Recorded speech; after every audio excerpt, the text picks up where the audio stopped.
Nah, hari ini kita bahas dua perikop dari Kejadian 44 dan Kejadian 45, yaitu tentang pihak Yusuf, tentang Benyamin disalahkan, tentang Yehuda yang membela Benyamin, dan Yusuf yang akhirnya memperkenalkan diri.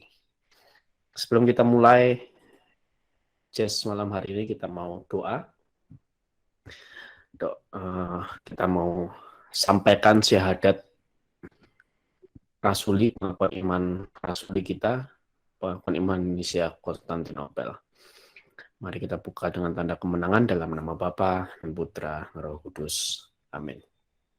Kami percaya akan satu Allah, Bapa yang Maha Kuasa, pencipta langit dan bumi, dan segala sesuatu yang kelihatan dan tak kelihatan, dan akan satu Tuhan Yesus Kristus, Putra Allah yang tunggal. Ia lahir dari Bapa sebelum segala abad.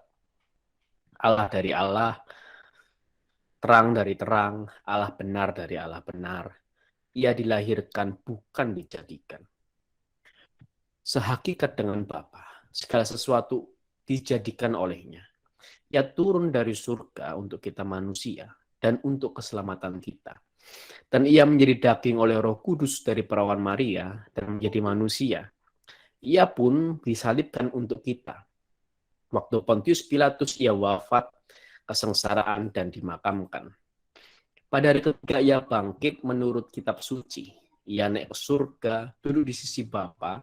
Ia akan kembali dengan mulia, mengadili orang yang hidup dan yang mati. Kerajaannya tak akan berakhir. Kami percayakan Roh Kudus. Ia Tuhan yang menghidupkan. Ia berasal dari Bapa dan Putra, yang serta Bapa dan Putra disembah dan dimuliakan. Ia bersabda dengan perantaraan para nabi. Kami percayakan gereja yang satu, kudus, katolik, dan apostolik.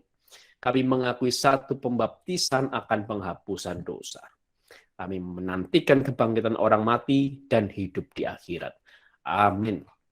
Kemuliaan kepada Bapa dan Putra dan Roh Kudus, seperti pada permulaan, sekarang, selalu, dan sepanjang segala abad. Amin. Santo Agustinus dari Hippo, Santo Hieronymus, Santo Yohanes Chrysostomus, doakanlah kami. Amin. Dalam nama Bapa dan Putra dan Roh Kudus. Amin. Selamat datang yang sudah bergabung. Ini sudah ada tambahan tadi, Bang Ambu, selamat datang. Sam, selamat datang. Nah, sebelum kita memulai membaca firman ya, saya mau bahas dulu satu ayat yang luar biasa, tapi seringkali kita lupa, kita tidak menganggap penting ayat ini, dan beberapa orang Kristen tidak menganggap penting ayat ini dan melakukan kesalahan. Ya. Nah, saya akan bacakan 2 Tesalonika 2 ayat 15. Sebab itu berdirilah teguh dan berpeganglah pada ajaran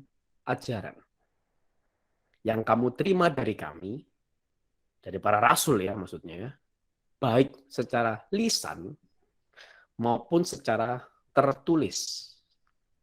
Nah, ini Rasul Paulus, surat dari Rasul Paulus kepada jemaat di Tesalonika. Ya, Rasul Paulus hidup di abad pertama, tahun 5 sampai tahun 65. Nah, Paulus ngasih tahu, hai orang-orang Tesalonika dan seluruh orang Kristen dimanapun kalian berada sebenarnya, peganglah pengajaran rasuli, peganglah pengajaran para rasul yang disampaikan secara lisan maupun secara tertulis. Kalau secara tertulis jelas, disampaikan melalui surat-surat. Salah satu contoh surat Tesalonika. Kalau surat Paul, ada surat dari Petrus, ya kan? Ada surat Petrus, ada surat Yohanes, ada surat Yudas, ada surat Yakobus, itu surat-surat rasul dari para rasul. Nah, itu pengajaran dari para rasul yang tertulis. Gitu ya. Ada kisah para rasul, gitu ya. Itu juga pengajaran dari para rasul yang tertulis. Nah, lalu ada pengajaran para rasul secara lisan. Ya. Nah, pertanyaan kita bisa tahu pengajaran para rasul secara lisan ini bagaimana caranya? kan secara lisan tidak tertulis, tidak ditulis oleh para rasul seperti surat Petrus, surat Yohanes, surat Yudas, surat Yakobus, surat Paulus kepada jemaat di Roma, dan seterusnya. Nah, ini Rasul Paulus hidup di abad pertama. Saya mau tampilkan beberapa bapak gereja yang hidup di abad selanjutnya. Ya, di sini saya mau tampilkan. Nah, ini. Ada Santo Irenaeus. Ya. Santo Irenaeus ini hidup di abad kedua. Tahun 130 sampai tahun 200. Santo Irenaeus mengatakan begini. Dalam urutan ini dan dengan suksesi ini, tradisi gerejawi dari para rasul dan pemberitaan kebenaran telah turun kepada kami. Nah, yang dimaksud Santo Irenaeus tradisi gerejawi ini apa? Yaitu adalah pengajaran secara lisan dari para rasul. Jadi pengajaran secara lisan dari para rasul telah diwariskan kepada gereja melalui para bapak-bapak gereja. Santo Irenaeus itu siapa? Santo Irenaeus itu murid dari Santo Polikarpus. Dan Santo Polikarpus itu adalah murid dari Rasul Yohanes. Penulis surat Yohanes, penulis Injil Yohanes, penulis kitab Wahyu. Itu Santo Irenaeus. Jadi dia mengatakan bahwa para rasul menyampaikan suatu ajaran secara tradisi, secara lisan, itu diturunkan kepada kami. Kepada para bapak-bapak gereja. Dan dengan cara ini terdapat satu iman yang sama, yang menghidupkan, yang telah dilestarikan kebenaran, yang telah dilestarikan di gereja dari para rasul sampai sekarang, dan diserahkan dalam kebenaran. Nah, maka ini menarik, terdapat satu iman. Bapak Ibu teman-teman, kalau kita melihat gereja-gereja lain, selain gereja Katolik Roma, gitu ya, yang memegang teguh pengajaran para bapak-bapak gereja, yaitu apa? Gereja Ortodoks Yunani, gereja Ortodoks Oriental, gereja Ortodoks Koptik, gereja Ortodoks Yerusalem, gitu ya. Itu gereja-gereja yang memegang teguh pengajaran para bapak-bapak gereja. Kalau kita bandingkan pengajarannya dengan pengajaran gereja Katolik, sama. Gitu ya. Tentang Tritunggal sama. Tentang Bunda Maria yang sama sekali tidak berdosa, Bunda Maria yang perawan sampai akhir hidupnya, Bunda Maria yang diangkat ke surga, itu pun sama. Tentang liturgi, sama. Tentang keselamatan, sama. Tentang mendoakan orang yang mati, tentang minta doa dari para orang kudus di surga, sama. Padahal sudah berpisah sudah lama. Terjadi keretakan, perpisahan, perpecahan itu sudah lama, sudah lebih dari 1000 tahun. Tapi masih sama. Kenapa? Karena sama-sama memegang teguh pengajaran dari para bapak-bapak gereja. Karena pengajaran dari para bapak-bapak gereja mewarisi ajaran lisan dari para rasul. Inilah yang disebut sebagai tradisi suci. Jadi tradisi suci itu bukan hanya sekedar kebiasaan. Tapi lebih tepatnya adalah ajaran lisan dari para rasul yang dilestarikan oleh para bapak-bapak gereja. Kita lihat Santo Epifanius yang lebih baru lagi, hidup di abad keempat. Kita harus beralih ke tradisi suci, katanya begitu. Karena apa? Tidak semua bisa kita dapat dari kitab suci. Nah, ini kata Santo Epifanius dari Siprus. Ini abad selanjutnya, abad keempat, mengatakan hal yang sama. Bahwa kita harus pegang tradisi suci, kita harus pegang tradisi gerejawi. Lalu Santo Gregorius dari Nisa, yaitu dengan suksesi para rasul, melalui orang-orang kudus yang datang setelah mereka, yaitu siapa? Para bapak-bapak gereja. Santo Ambrosius dari Milan, tradisi, ajaran, dan iman gereja sejak awal dikhotbahkan oleh para rasul dan dilestarikan oleh para bapak gereja. Ya, lalu kita coba buka yang lebih baru lagi, abad ke-5, Santo Vincent dari Lerins mengatakan bahwa dia mengatakan begini, karena kitab suci itu saking dalamnya, sedikit ya, dan bisa banyak tafsiran yang aneh-aneh, maka perlu kecenderungan penafsiran tulisan-tulisan nubuatan dan apostolik diarahkan sesuai dengan kaidah makna gerejawi dan Katolik. Jadi maksud dia bagaimana, maksudnya begini, kita nggak bisa cuma baca kitab suci tok. Kita perlu tradisi suci dan pengajaran dalam gereja Katolik, atau dengan kata lain magisterium. Nah, ini termasuk salah satu yang terbaru adalah Santo Thomas Aquinas, hidup di abad pertengahan. Para rasul yang dipimpin oleh Naluri Roh Kudus memberikan kepada gereja-gereja instruksi tertentu yang tidak mereka tuliskan, tetapi yang telah ditahbiskan sesuai dengan pemeliharaan gereja seperti yang dipraktikkan oleh umat beriman seiring berjalannya waktu. Gitu ya. Nah, ini Santo Thomas Aquinas khususnya berbicara mengenai liturgi. Dengan liturgi itulah kita bisa menjaga peribadatan yang rasuli. Jadi kalau teman-teman Bapak Ibu mau tahu nih, dulu para rasul kalau kebaktian, untuk di bahasa terjemahan baru kita kan tulisnya kebaktian gitu ya. Para rasul kalau kebaktian itu gimana ya? Apa yang mereka lakukan? Sederhana teman-teman Bapak Ibu. Datanglah ke gereja Katedral Santo Petrus. Datanglah ke gereja Melania gitu ya. Datanglah ke gereja Odilia, datanglah ke gereja Laurentius. Ikut misa, itulah kebaktian para rasul. Karena liturgi itu melestarikan sesuatu yang dipraktikkan oleh para rasul sejak dari zaman dulu. Nah, jadi kesimpulannya sedikit saja saya membuka sebelum kita masuk ke pembacaan firman, yaitu saya ngasih tahu lagi, meneguhkan lagi dari 2 Tesalonika 2:15, yaitu adalah peganglah, kita harus memegang kitab suci, tradisi suci atau pengajaran lisan yang dilestarikan oleh para bapak-bapak gereja, dan magisterium atau pengajaran dari gereja. Nah, saya mau menegaskan lagi mengenai hal ini. Dan ini juga yang termasuk apa yang saya coba lakukan di dalam jazz ini. Bahwa kita kembali lagi bukan hanya kitab suci, tapi kita membaca apa yang bapak-bapak gereja katakan mengenai isi kitab suci, dan kita membaca apa yang magisterium katakan mengenai kitab suci. Yaitu termasuk salah satu magisterium apa? Katekismus Gereja Katolik. Nah, mari kita baca Katekismus Gereja Katolik nomor 58. Masih artikel 1 mengenai wahyu Allah, tahap-tahap wahyu, perjanjian dengan Nuh. Perjanjian dengan Nuh berlaku selama waktu bangsa-bangsa sampai kepada pewartaan Injil di seluruh dunia. Kitab suci menghormati beberapa tokoh besar dari bangsa-bangsa.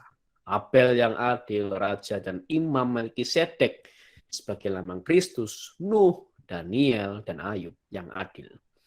Dengan demikian kitab suci menegaskan kesucian agung yang dapat dicapai oleh mereka yang hidup tekun sesuai dengan perjanjian Nuh sampai menantikan Kristus yang akan datang untuk mengumpulkan dan mempersatukan anak-anak Allah yang tercerai-berai. Nah, ya. Nah, mari kita membaca firman malam hari ini. Saya boleh minta tolong Greg untuk membacakan firman hari ini? Ya, siap.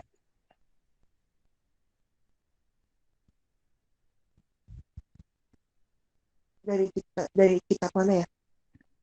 Dari Kejadian 44 ayat 1 sampai 34 dan Kejadian 45 ayat 1 sampai 28. Bisa dibaca di screen ini saja, saya tampilkan. Oh ya, siap. Oh, yang ini ya, yang 8 ya? Yang di screen nanti bisa dibaca dari sini saja.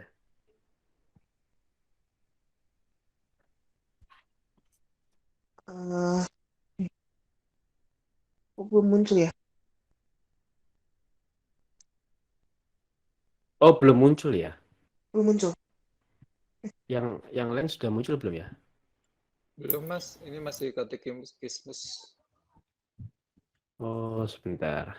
Belum muncul. Kalau sekarang Masih belum. Belum belum kayaknya, ya? belum next kayaknya. Nah, ini Sudah? sudah. Oke.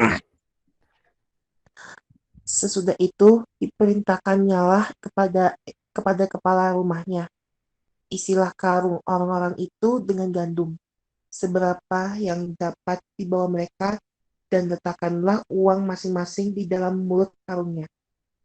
Dan piala perak itu, taruhlah di dalam mulut karung anak yang bungsu serta uang pembayar gandumnya juga. Maka diperbuatnyalah seperti yang dikatakan Yusuf. Ketika paginya hari terang tanah, orang melepas mereka beserta keledai mereka. Tetapi baru saja mereka keluar dari kota itu, belum lagi jauh jaraknya. Berkatalah Yusuf kepada kepala rumahnya, bersiaplah, kejarlah orang-orang itu, dan apabila engkau sampai kepada mereka, katakanlah kepada mereka, mengapa kamu membalas yang baik dengan yang jahat? Next.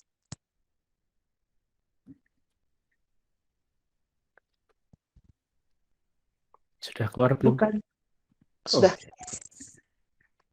Bukankah ini piala yang dipakai tuanku untuk minum yang biasa dipakainya untuk menelaah kamu berbuat jahat dengan melakukan yang demikian.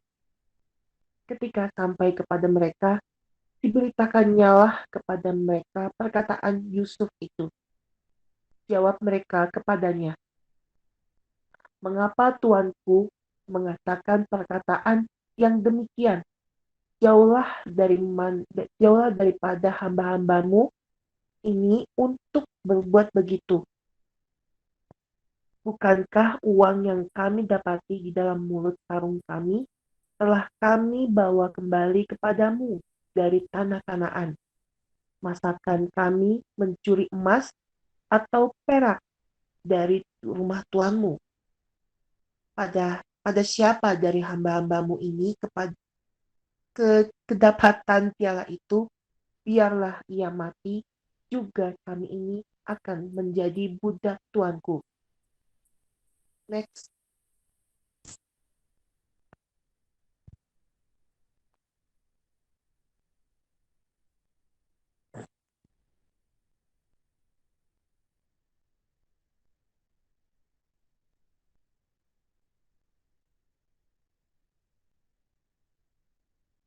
Belum keluar kayaknya ayat selanjutnya.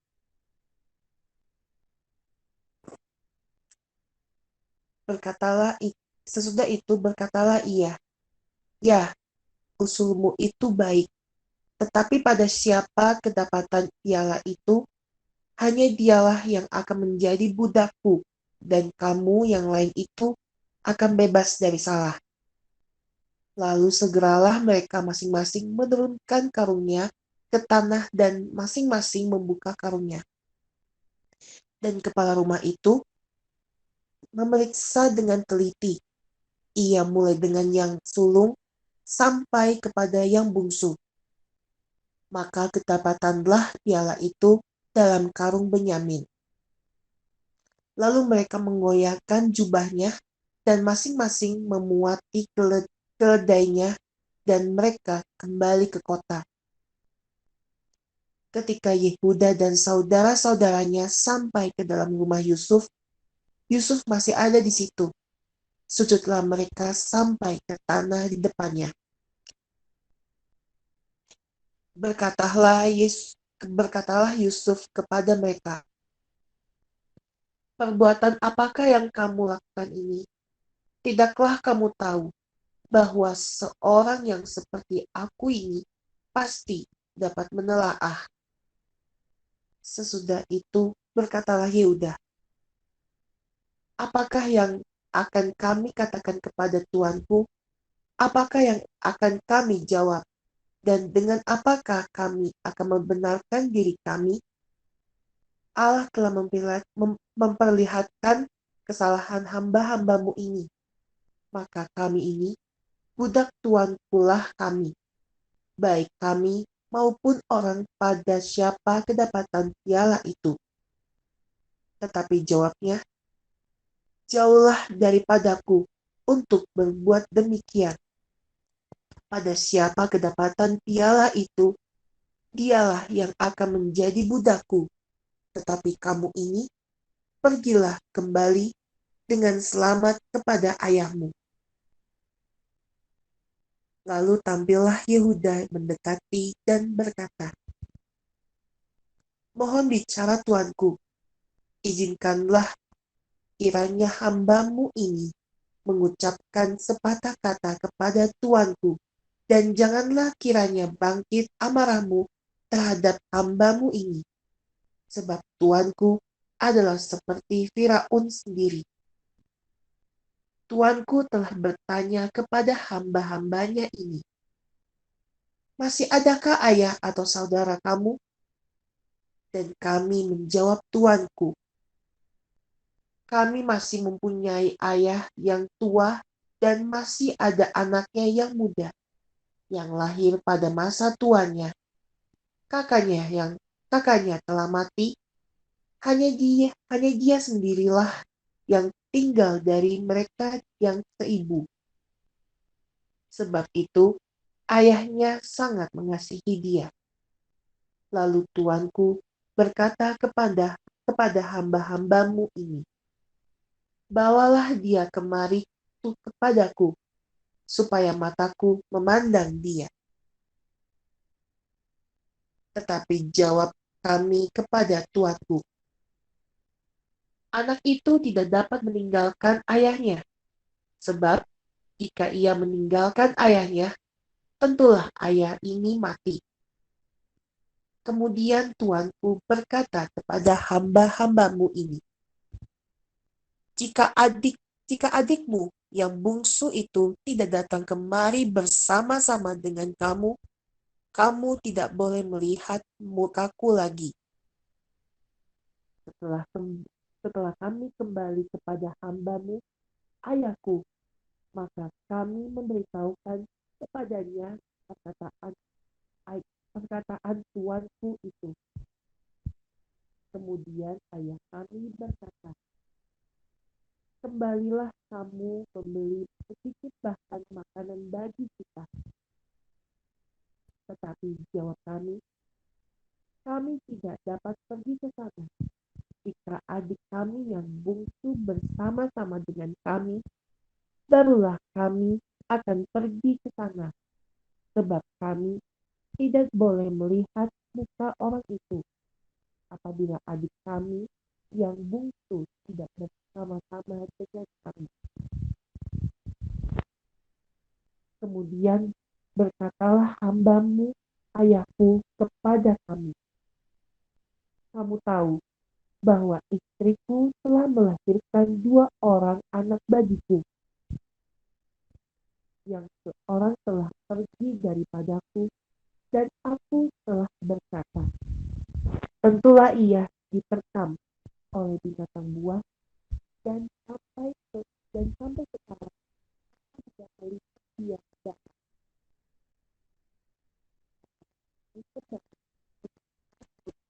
Dia pula daripadaku dan ditimpa, maka tentulah kamu akan menyebabkan aku yang sebagai tulus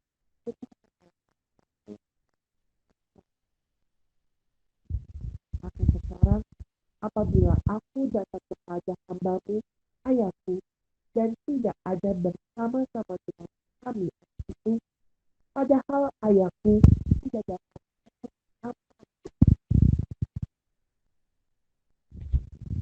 tentulah akan terjadi apabila dilihatnya anak itu tidak ada, bahwa ia akan mati, dan hamba-hambamu ini akan menyebabkan hambamu, ayah kami yang ubanan itu, turun ke dunia orang mati karena duka cita. Tetapi hambamu ini telah menanggung anak itu terhadap ayahku dengan perkataan, jika aku tidak membawanya kembali kepada bapa, maka akulah yang berdosa kepada bapa untuk selama-lamanya.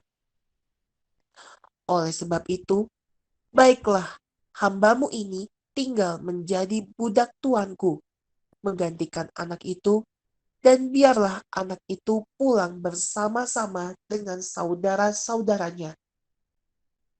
Sebab masakan aku pulang kepada ayahku, apabila anak itu tidak bersama-sama dengan aku tidak akan sanggup melihat nasib celaka yang akan menimpa ayahku. Ketika itu, Yusuf tidak dapat menahan hatinya lagi di depan semua orang yang berdiri di dekatnya. Lalu berserulah ia, "Suruhlah keluar semua orang dari sini."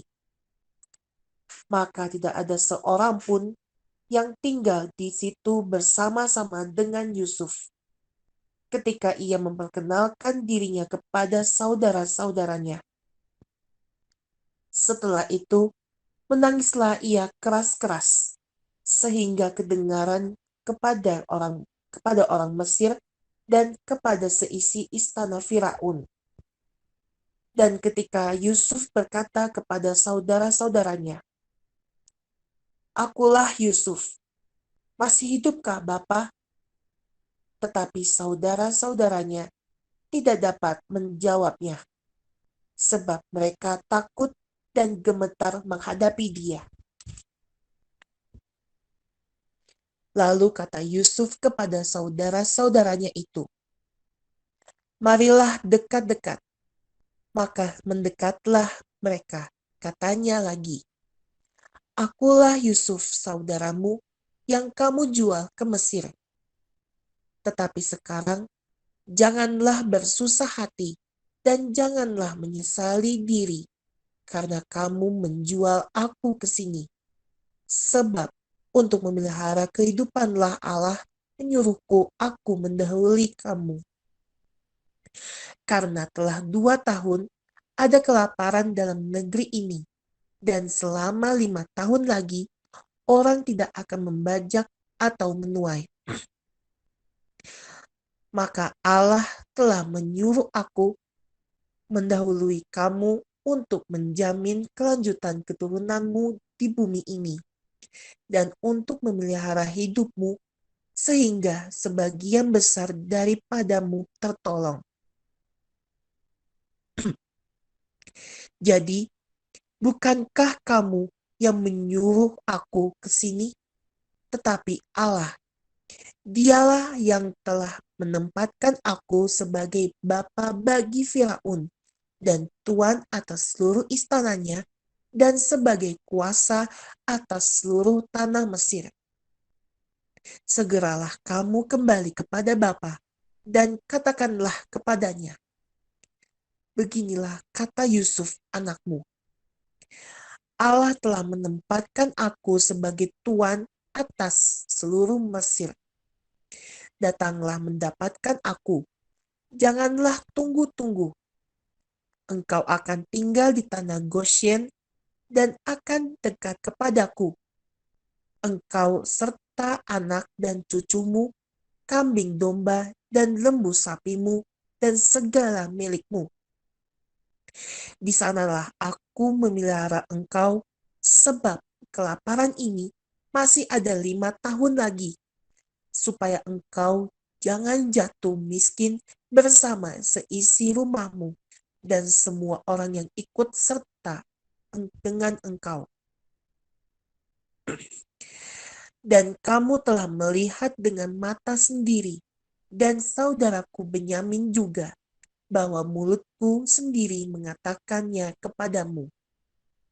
Sebab itu, ceritakanlah kepada Bapa segala kemuliaanku di negeri Mesir ini, dan segala yang telah kamu lihat, kemudian segeralah bawa Bapa kemari. Lalu dipelukannyalah leher Benyamin, adiknya itu, dan menangislah ia. Dan menangislah pula lah Benyamin pada bahu Yusuf. Yusuf mencium semua saudaranya itu dengan mesra dan ia menangis sambil memeluk mereka. Sesudah itu, barulah saudara-saudaranya bercakap-cakap dengan dia. Ketika dalam istana Firaun, terdengarlah kabar bahwa saudara-saudaranya Yusuf datang. Hal itu diterima dengan baik oleh Firaun dan pegawai-pegawainya. Lalu berkatalah Firaun kepada Yusuf, "Katakanlah kepada saudara-saudaramu, buatlah begini, muatilah binatang-binatangmu dan pergilah ke tanah Kanaan. Jemputlah ayahmu dan seisi rumahmu, dan datanglah mendapatkan aku, maka aku akan memberikan kepadamu apa yang paling baik di tanah Mesir, sehingga kamu akan mengecap kesuburan tanah ini. Selanjutnya, engkau mendapat perintah mengatakan kepada mereka, buatlah begini, bawalah ke kereta dari tanah Mesir untuk anak-anakmu dan istri-istrimu, jemputlah ayahmu dari sana dan datanglah kemari. Janganlah kamu merasa sayang meninggalkan barang-barangmu, sebab apa yang paling baik di seluruh tanah Mesir ini adalah milikmu." Demikianlah dilakukan oleh anak-anak Israel itu. Yusuf memberikan kereta kepada mereka menurut perintah Firaun, juga diberikan kepada mereka bekal di jalan. Kepada mereka masing-masing diberikannya sepotong persalin, dan kepada Benyamin diberikannya 300 uang perak dan 5 potong persalin. Di samping itu, kepada ayahnya dikirimkannya 10 ekor keledai jantan dimuati dengan apa yang paling baik di Mesir. Lagi pula 10 ekor keledai betina dimuati dengan gandum dan roti dan makanan untuk ayahnya dalam perjalanan. Kemudian ia melepas saudara-saudaranya serta berkata kepada mereka, "Janganlah berbantah-bantah di jalan." Demikianlah mereka pergi dari tanah Mesir dan sampai di tanah Kanaan kepada Yakub ayah mereka. Mereka menceritakan kepadanya, "Yusuf masih hidup, bahkan dialah yang menjadi kuasa atas seluruh tanah Mesir." Tetapi hati Yakub tetap dingin, sebab ia tidak dapat mempercayai mereka. Tetapi ketika mereka menyampaikan kepadanya segala perkataan yang diucapkan Yusuf, dan ketika dilihatnya kereta yang dikirim oleh Yusuf untuk menjemputnya, maka bangkitlah kembali semangat Yakub ayah mereka itu. Kata Yakub, "Cukupkanlah itu. Anakku Yusuf masih hidup. Aku mau pergi melihatnya sebelum aku mati." Demikianlah sabda Tuhan. Terpujilah Kristus. Kepada Allah. Syukur kepada Allah. Terima kasih Greg. Sudah Sama-sama. membacakan 2 pasal ini. Boleh minum dulu mungkin. Gak apa-apa, santai aja. Terima Karena kasih. udah lama juga nggak baca Alkitab, jadi ya gitulah. Iya. Terima kasih.